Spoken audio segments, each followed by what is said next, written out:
Bueno, siguiendo un poco, entonces, diciendo un poco, a ver,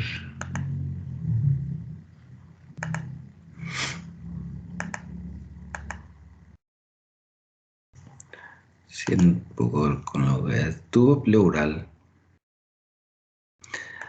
Entonces, hablamos ya de los distintos tipos de las indicaciones y las contraindicaciones. Dijimos que es el tubo pleural es un procedimiento relativamente fácil de realizar, ¿verdad? Pero que tiene sus, si hacemos bien, con una técnica bien reglada, generalmente tenemos pocas complicaciones. ¿Podemos tener complicaciones? Claro que sí. Bueno, entonces, ¿cuáles son los materiales? Como ya dijimos la semana pasada, que gasa y vamos a necesitar los campos, sí o sí, guantes estériles. A ver, otra acá. Vamos a necesitar también el equipo, ¿sí? Es un bisturí, vamos a necesitar por lo menos una pinza de disección, una pinza anatómica, una pinza de disección, una pinza hemostática, una pinza kosher, jeringas, ¿sí? Tijera para cortar nuestro hilo, tenemos que necesitar sutura para hilo para fijar nuestro tubo pleural. Generalmente, acá dice sutura curva no absorbible. Solemos usar mucho en el hospital si es que tenemos agujas sueltas con algodón cero, o en todo caso también, como es muy difícil conseguir la aguja suelta, solemos usar Vicryl 1, ¿sí? Tiene que ser un hilo con calibre bien, ¿cómo le voy a decir? Bien considerable, no tiene que ser un fino porque de repente no te sirve. El tubo de drenaje, el tubo propiamente dicho, según la edad del paciente y el material que vamos a drenar. Y el frasco, ¿sí? Bueno, estamos después de esto. Bueno, la preparación de la piel, siempre hacemos un lavado quirúrgico. Tengo que lavar las manos, calzar los guantes. Vamos a poner posición semisentado al paciente, o también puede ser sentado, o en todo caso está inconsciente el paciente, le vamos a poner, igual se le puede colocar el tubo pleural en posición de cuito dorsal. El, donde generalmente, bueno, podemos ponerle en posición semisentada, y sobre todo las manos tienen que estar sobre la cabeza, ¿sí? Eso es la posición. Depende mucho, no es necesario siempre usar un tubo grueso. Si de repente, entonces todo depende de la indicación que le vamos a hacer, en el sentido de que cuál es tu indicación, si es solo un neumotórax o si es un hemotórax pero reciente, o en todo caso si es un piotórax, tiene que ser un poquitito más grueso. Entonces depende mucho de acuerdo a lo que vamos a drenar, ¿sí? Entonces, una motoras grandes en pacientes estables, generalmente con 16 a 22, un pequeño tamaño ya te sirve ya. Sin embargo, un neumotor en paciente inestable tiene que ser algo más grande, un derrame pleural maligno o un derrame pleural un derrame pleural tipo trasudado. Con 16 tiene que ser, ¿sí? Eh, Realmente no es tan efectivo colocar uno grueso, algo que no te va a drenar bien, entonces no es prácticamente la misma cosa. Pero siempre en los hospitales, bueno, acá están los distintos tipos, ¿verdad? De acuerdo a los tamaños. Generalmente nosotros en los hospitales, lo más frecuente que tenemos es el número 34 36. el que más se usa en los hospitales, ¿sí? Los tubos pleurales son generalmente, son tubos flexibles que estériles, eh, generalmente tienen, son multifenestrados, a quien apunta, ¿sí? El, con material termogénico, generalmente son o de silicona, o polivinilo, ¿sí? Que tienen incorporado una línea, ¿sí? Aquí tiene una línea azul, una raya azul, como quieran llamarle, que es, que tiene, ¿cómo le voy a decir?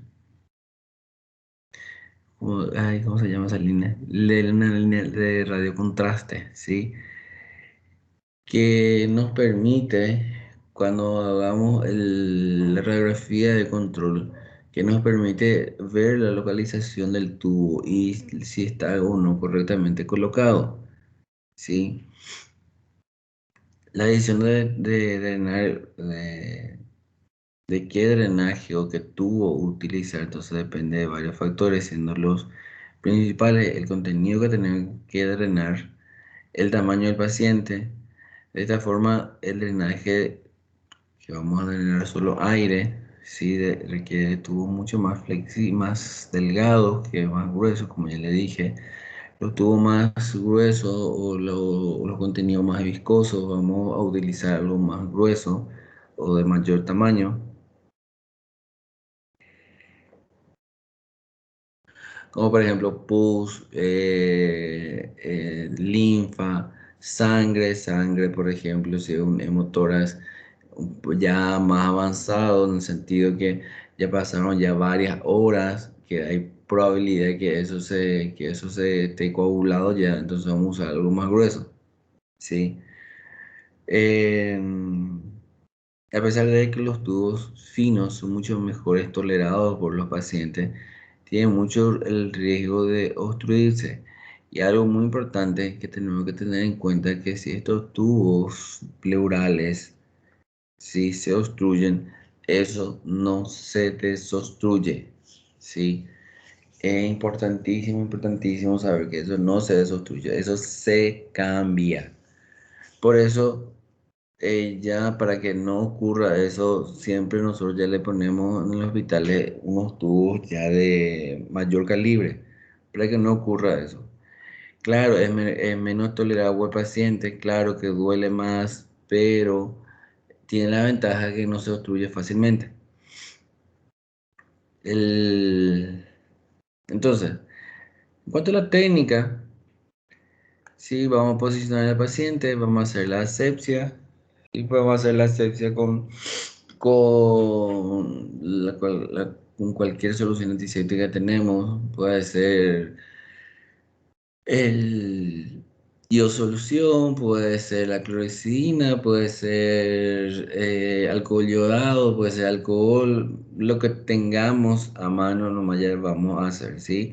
Luego tenemos que verificar, gente, el local donde vamos a hacer la decisión y vamos a infiltrar con anestesia local, ¿sí?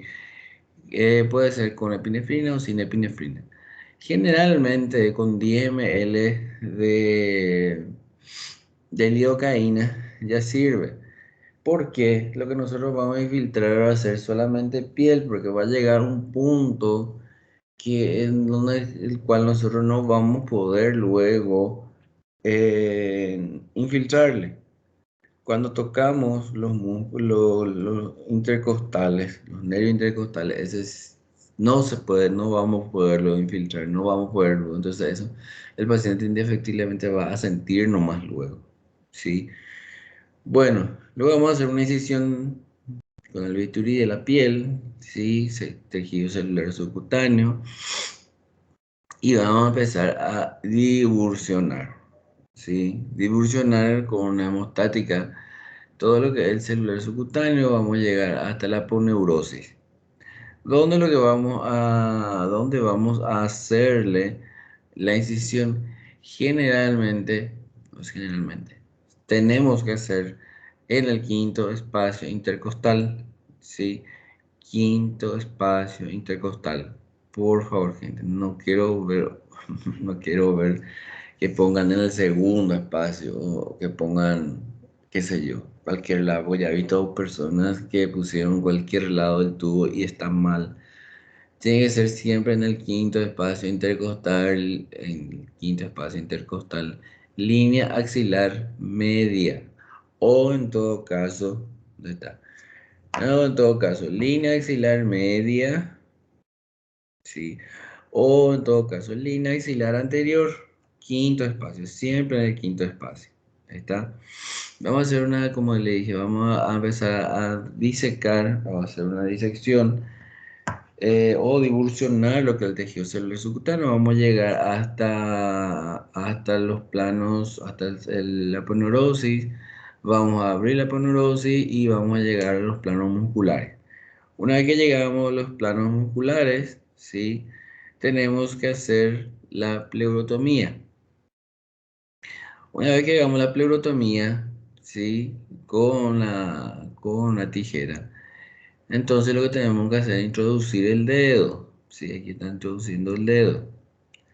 Es importantísimo, importantísimo. Vamos a introducir el dedo demasiado feo. Vamos a hacer una exploración digital de la cavidad. ¿Qué es lo que quiere decir eso? Que tenemos que meter el dedo dentro del tórax y tenemos que sentir las costillas en la cara anterior de la cara interna de la costilla. Tenemos que sentir la costilla por dentro. Y tenemos que girar la mano 360 grados para ver si no hay ninguna. Aquí como muestra tenemos que girar la mano 360 grados para ver que no haya ninguna sola adherencia del pulmón a la pleura parietal. ¿Sí? Generalmente hay adherencia del pleuropulmonar presentan aproximadamente entre 10-15% de la población general. Entonces, siempre, siempre, siempre hacemos en el quinto espacio intercostal, ¿sí? Obviamente, hacemos ya el campo, infiltramos, papá, todo lo que quieran, ¿sí? Le colocamos al paciente y quinto espacio intercostal, una incisión, una pequeña incisión, y luego vamos a divulsionar, vamos a meter el dedo, vamos y ahí vamos a introducir nuestro, ¿dónde está? Después.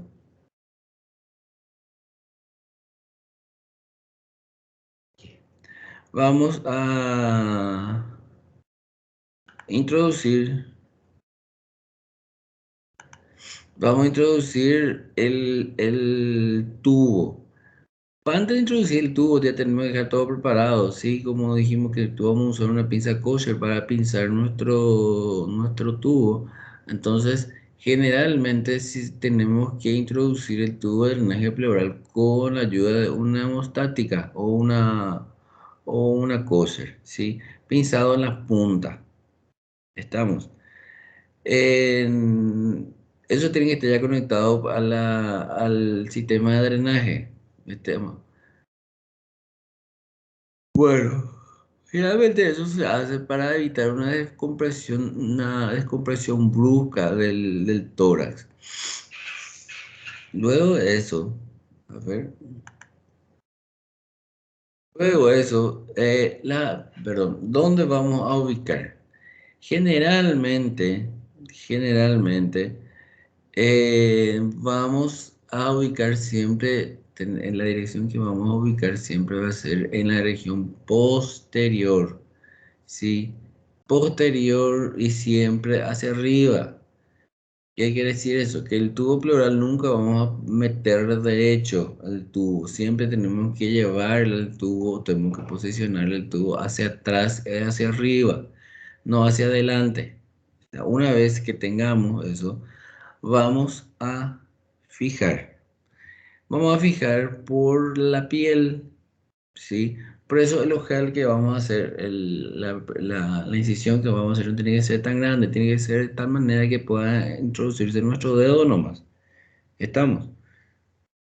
Una vez que está ya no fijado, que esté ya introducido, vamos a despinzar nuestra sonda y vamos a ver si realmente tiene o no tiene débito.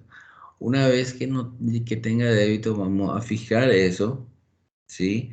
Acuérdense que el frasco colector siempre tiene que estar con el suero, con suero, con agua, lo que sea.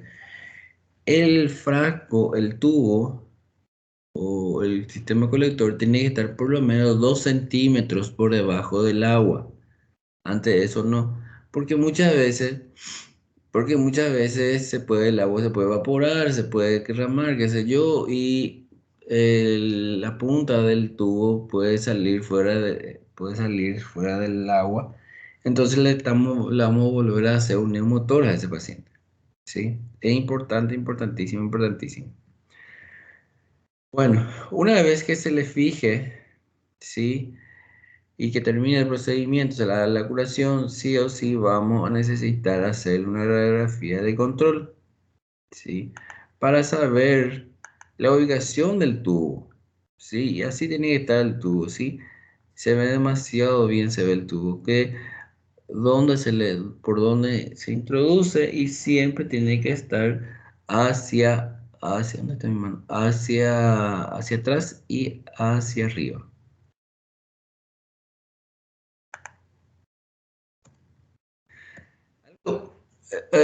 Pequeñas técnicas que nosotros usamos para que se coloque bien el tubo pleural es siempre hacemos la incisión, eso es, no que se suele hacer, pero yo Pedro generalmente suelo hacer así, que eh, yo siempre hago un espacio intercostal por debajo, generalmente yo hago en el sexto espacio intercostal, ¿sí?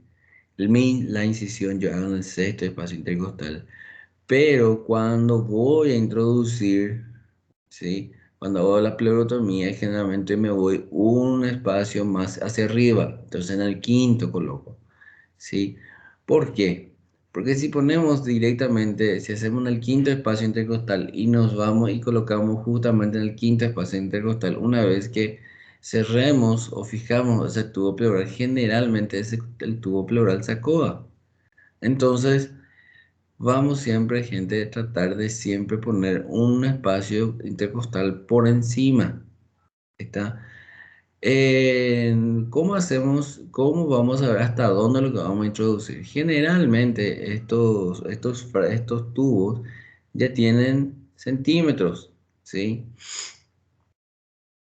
En- Así por regla general, desde la última fenestra que el paciente, el de la última fenestra del tubo, generalmente medimos de entre 3 y 4 traveses de dedo y ahí le fijamos ya los hilos que vamos a usar, ¿sí? Entonces, ese va a ser nuestro límite de la introducción. Estamos.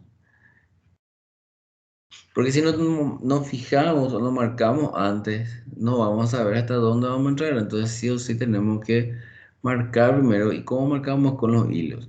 Generalmente hacemos doble jareta, que digamos, ¿sí? En el tubo, de tal manera para poder fijar un hilo por arriba y otro hilo por abajo. Siempre tenemos que fijar así. No se fija solamente con un hilo, ¿sí? Porque eso se puede mover y si se mueve y si sale una fenestra fuera de la cavidad, le podemos hacer una enfisema subcutánea al paciente, el paciente puede volver a hacer neumo y lo que sea. Bueno, una vez que esté fijado, ¿sí? Vamos a hacerle este tipo pantaloncito al paciente, ¿sí? Al tubo de drenaje y fijar con Leukoplast de esta forma. Algo que no veo en el hospital que se hace y se tiene que hacer, es que se tiene que fijar el tubo otra vez. El tubo se tiene que fijar por la curación. Acuérdense, gente, que El tubo de drenaje pleural es algo que en serio demasiado duele. Por lo menos 72 horas el paciente tiene mucho dolor, sí, porque estamos ahí, está en contacto permanente con los con los nervios intercostales y tiene mucho dolor. Y otra cosa, si no le fija, acuérdense, ¿por dónde va a estar fijado el tubo pleural? Va a estar fijado por la piel, ¿sí? Y si le dejamos este caño, esta manguera ahí al paciente suelto, ¿por dónde va a estar fijado? ¿Por dónde va a estar? Y si no está fijado, ¿dónde va a estar sujeto? Va a estar sujeto por la piel. Y eso demasiado le va a doler al paciente. Entonces, cuando vamos a hacer nuestro, generalmente así lo que yo veo que hacen en el hospital, cuando vamos a hacer nuestra curación, siempre vamos a fijar otra vez el tubo, ¿sí? Con un leucoplas, un esparadrapo, vamos a fijar otra vez por la curación, de tal manera que no tenga tanta tensión esa fijación de la piel, ¿sí? Entonces, el tubo está fijado por el esparadrapo, que digamos, ¿sí? Para evitar, para que el paciente no tenga tanto dolor que digamos, estamos. Algo que es de suma importancia también, ¿sí?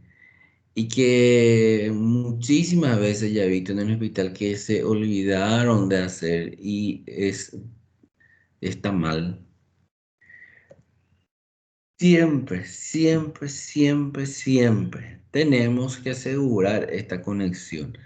Porque tenemos el tubo pleural que está aquí, que se introdujo en la cavidad pleural, y tenemos el sistema colector, que es esto que va ahí abajo y que se va ¿cómo le iba a decir?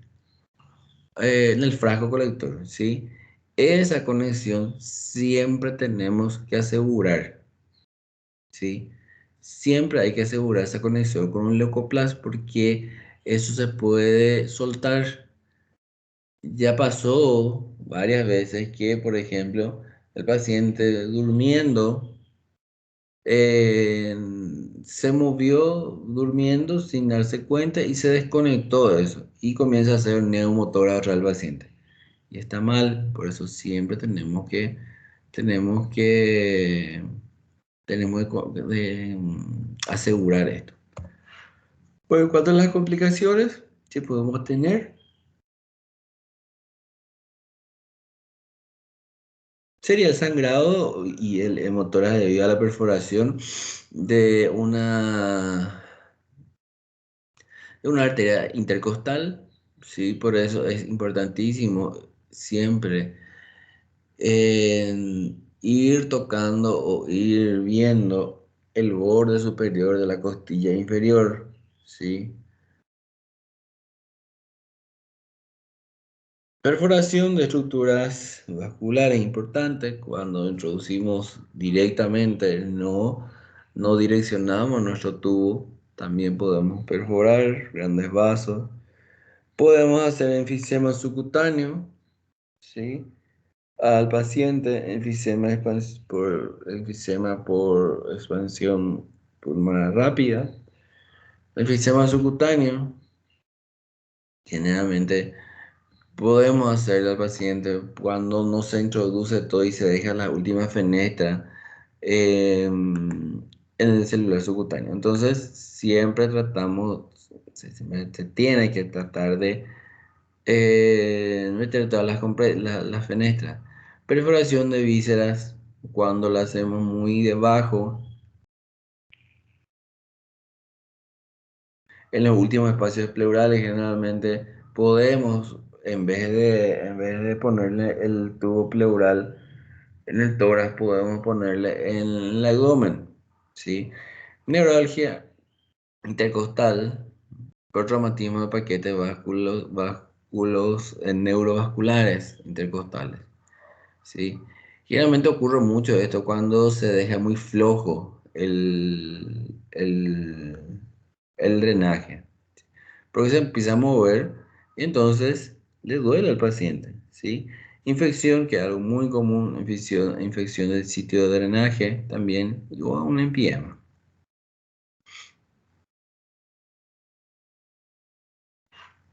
La evaluación. La evaluación de los drenajes pleurales diaria es demasiado importante. Y no saben lo importante que es, ¿sí?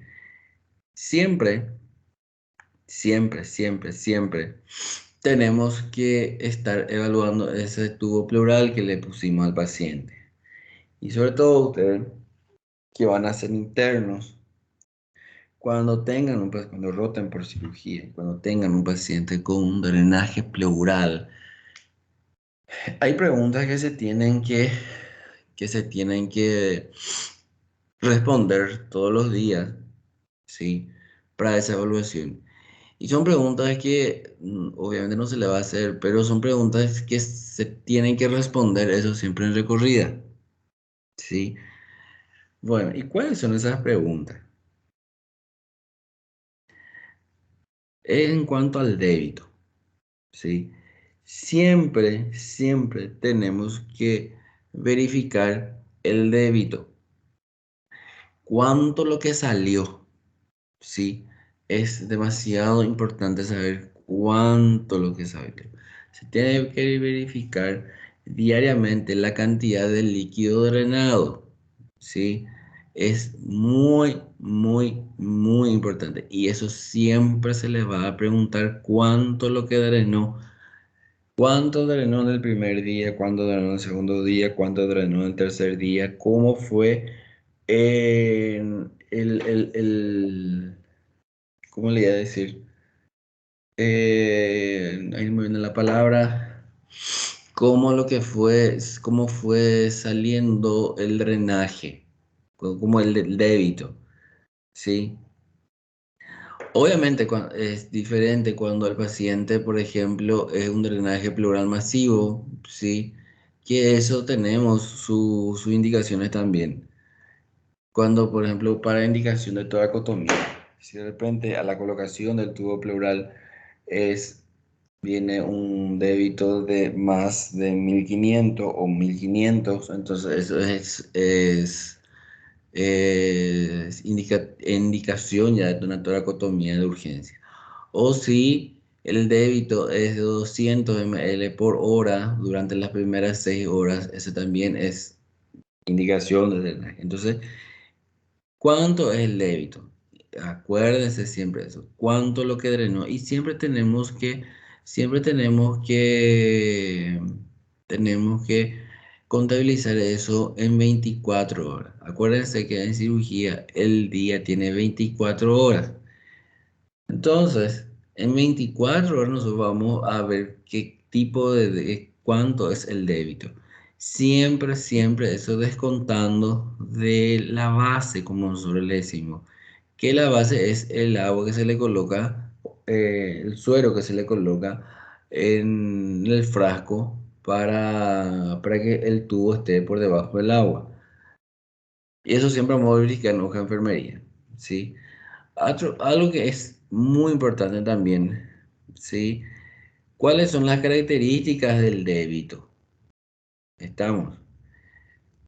La cantidad y las características de este débito. Si es hemático, si es purulento, si es seroso, si es lechoso, si es cero hemático, si es cero purulento. Entonces, eso es lo que eso es lo que tienen que siempre referir, porque generalmente, si es un hemotórax, generalmente es al inicio, es sangre, ¿verdad? Un, un, un drenaje, un débito hemático, ¿sí? Pero luego ya deja de ser hemático, deja de ser cero hemático nomás ya, ¿sí? O algo más ceroso, estamos. Algo que también es muy importante. Sí. Algo me olvidé aquí, antes del débito. Antes del débito. Primero lo primero, ¿sí? Cuando vamos a evaluar este tubo pleural, ¿sí? Lo primero que tenemos que evaluar es si está funcionando o si no está funcionando nuestro drenaje pleural, ¿sí? ¿Cómo vamos a saber eso si se está funcionando o no se está funcionando? A través de la oscilación. ¿Está? ¿Qué quiere decir eso? Que si cuando el paciente respira, la columna de agua tiene que subirse y tiene que bajarse. ¿Qué significa eso? Que el tubo de drenaje pleural está funcionando. ¿Está? Si deja de oscilar, significa que no está funcionando. No está funcionando porque ya de repente se expandió todo el pulmón, en caso de un neumotórax,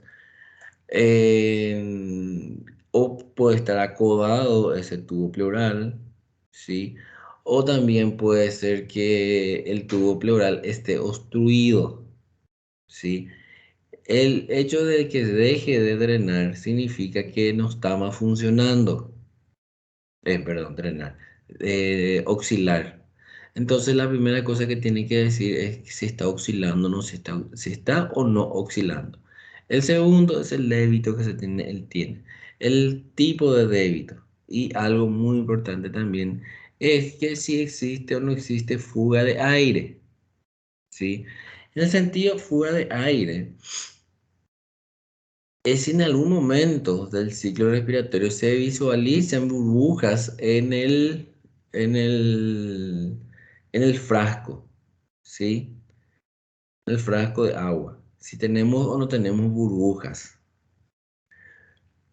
Bueno, ¿en qué momento la inspiración o la expiración tiene, se presentan esas burbujas? Generalmente, si es un neumotórax, al comienzo. Sí, al comienzo el paciente va a tener nomás luego una, un burbujeo que le decimos nosotros, ¿sí?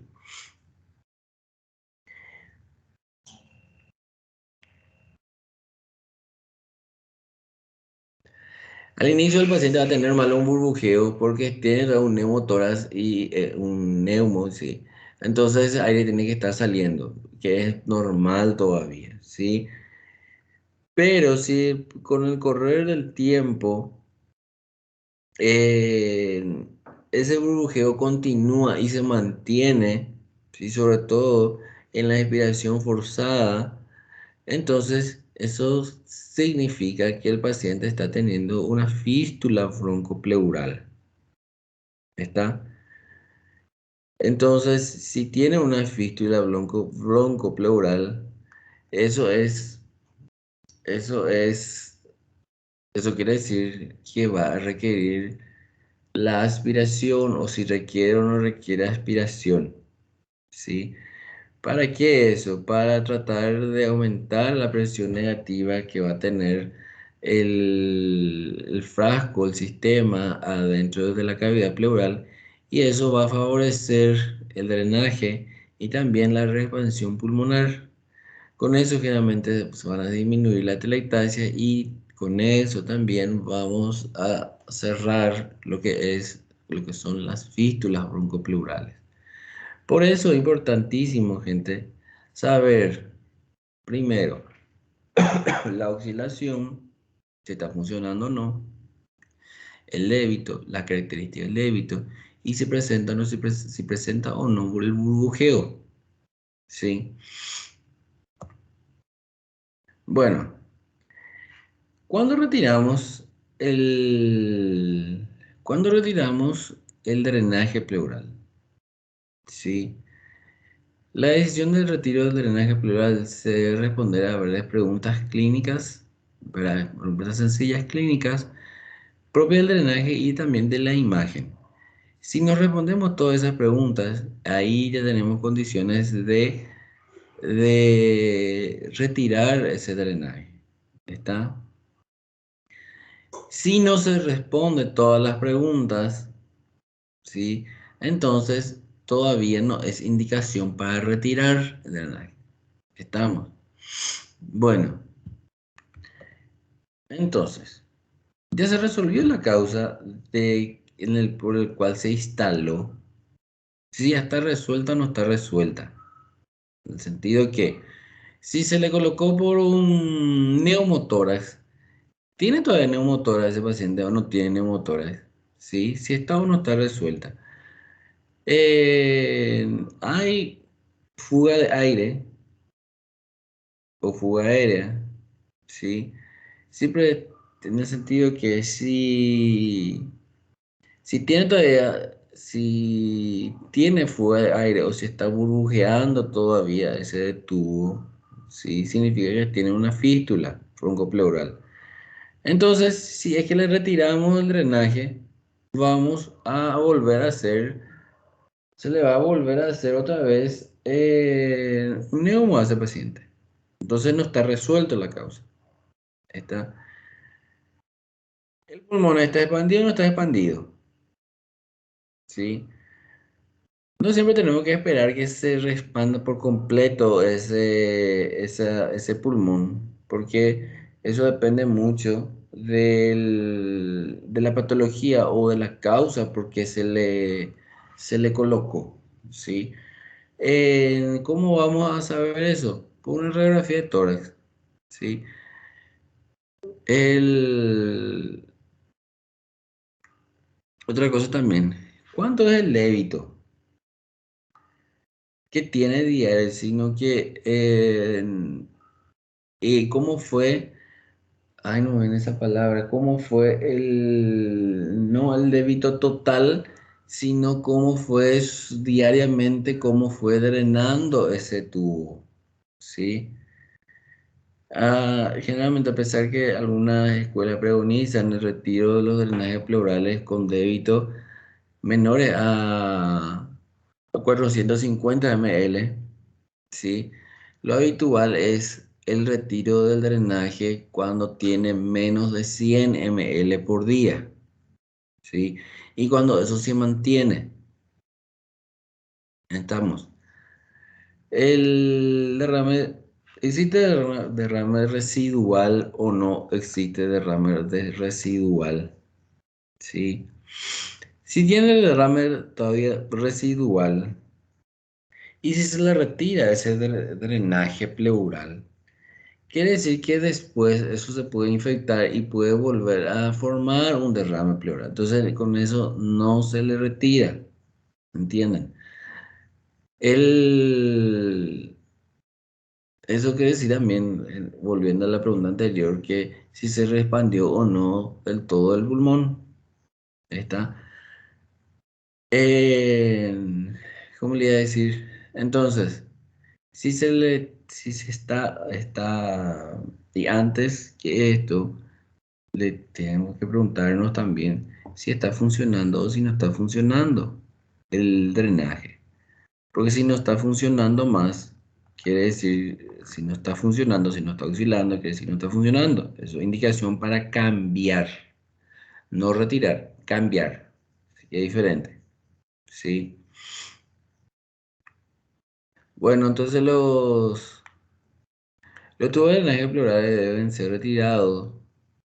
Deben retirar cuando el drenado disminuye hasta una cantidad mínima o nula, cuando las fluctuaciones de la cámara o la oscilación de la cámara de agua ya no existen, ¿sí? Y el paciente respira fácilmente. Y se demuestra eso, y se demuestra esto por un pulmón ya expandido por una radiografía de tórax. En eso, esas son las indicaciones para poder retirar ese drenaje pleural, ¿sí?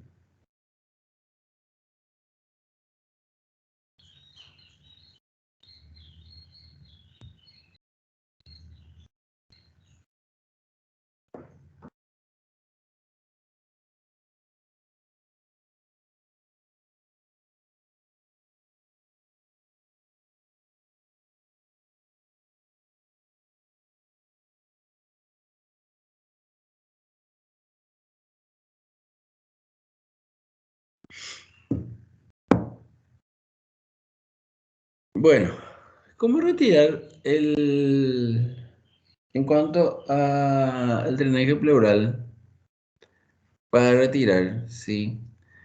Para el neumotórax tiene que haber cesado el burbujeo, ¿sí?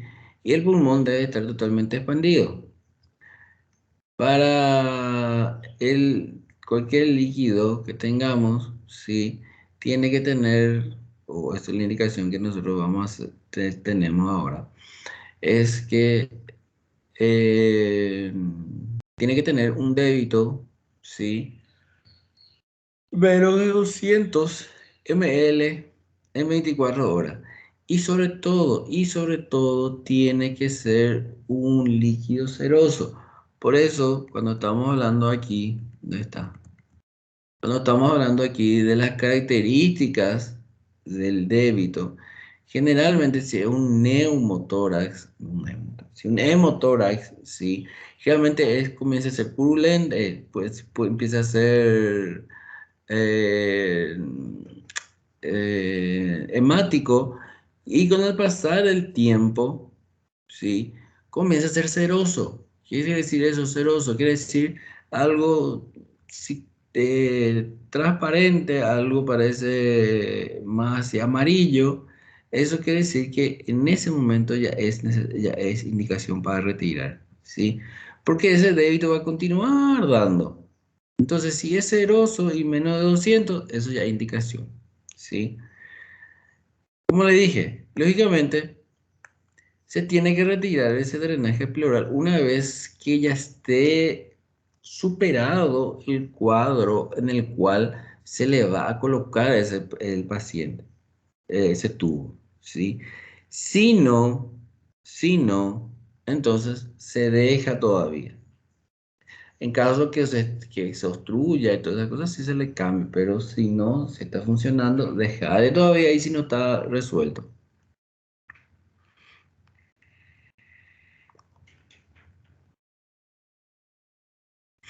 Algo que es muy importante que siempre tenemos que tener en cuenta también es que uno de los grandes problemas que tenemos cuando retiramos el tubo pleural es, es que podemos volver a hacerle, ¿sí?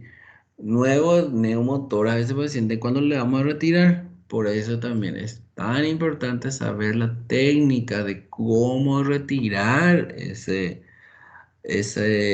tubo pleural. No hay que se le retira nomás así por así. ¿Está? ¿Por qué? Porque le podemos volver a hacer neumo a ese paciente. Y si ya le hacemos neumo a ese paciente, tenemos que volver a colocarlo otra vez, ¿sí? Generalmente, cuando está indicado el retiro del tubo de drenaje pleural, ¿qué es lo que hacemos? Primero, lo que vamos a hacer es, vamos a pinzar. Siempre se pinza primero el tubo pleural. Pinzar significa cerrar ese tubo pleural, ¿sí? Se tiene que pinzar por lo menos 6 horas tenemos que pinzar ese tubo pleural. Una vez que esté pinzado ese tubo pleural, 6 horas, acuérdense que uno de los criterios para la retirada del tubo pleural es que esté totalmente reexpandido el pulmón. Entonces, pinzamos el tubo pleural y esperamos 6 horas y luego le hacemos una radiografía de control para ver si se expandió todo o no. ¿Sí? Luego de eso, cuando tenemos ya corroborado, sí, que el paciente no tiene dificultad respiratoria, le hacemos ¿cómo le voy a decir? Su placa y está expandido, ahí ya tenemos la indicación para volver a retirarle, ¿sí? Bueno, ¿qué es lo que le vamos a hacer? Generalmente, lo que tenemos que hacer es con el tubo pinzado, vamos a infiltrarle, vamos a hacer un nuevo campo, vamos a infiltrarle alrededor del tubo, ¿sí? Donde fijamos, y vamos a hacer una jareta, ¿sí? Para evitar después la entrada de aire. Generalmente eso tiene que hacer entre dos personas. Vamos a hacer una jareta agarrando siempre un pequeño pedazo, no, un pequeño pliegue de piel alrededor del tubo. Una vez que tengamos eso, vamos a ajustar la jareta. Y cuando ya está ajustado la jareta, no apretado, sino ajustado, vamos a soltar los puntos que están fijados al tubo. Bueno, una vez que esté suelto esos puntos, siempre tenemos que pedirle al paciente que inspire. Una vez que inspire, ¿sí? Y tenemos que decirle que ataje su respiración. Siempre, siempre el tubo de drenaje pleural se tiene que retirar en inspiración forzada, ¿sí? Para evitar la entrada de aire. Cuando tu compañero retira el tubo pleural, es el momento que nosotros vamos a fijar la jareta, vamos a ajustar más todavía la jareta, ¿sí? Bueno, de esa manera se va a ocluir lo que es el sitio de inserción. Entonces con eso vamos a evitar la entrada de aire otra vez en los pulmones o en la, en la cavidad pleural, ¿sí? Una vez que esté ajustado eso, que esté cerrado, está ocluido el orificio por donde estaba, ¿sí? Vamos a hacer la curación, ¿sí? Vamos a hacer la curación a ese paciente y vamos a obstruir, vamos a hacerle curación y vamos a volver a hacerle una nueva radiografía. ¿Está? Bueno,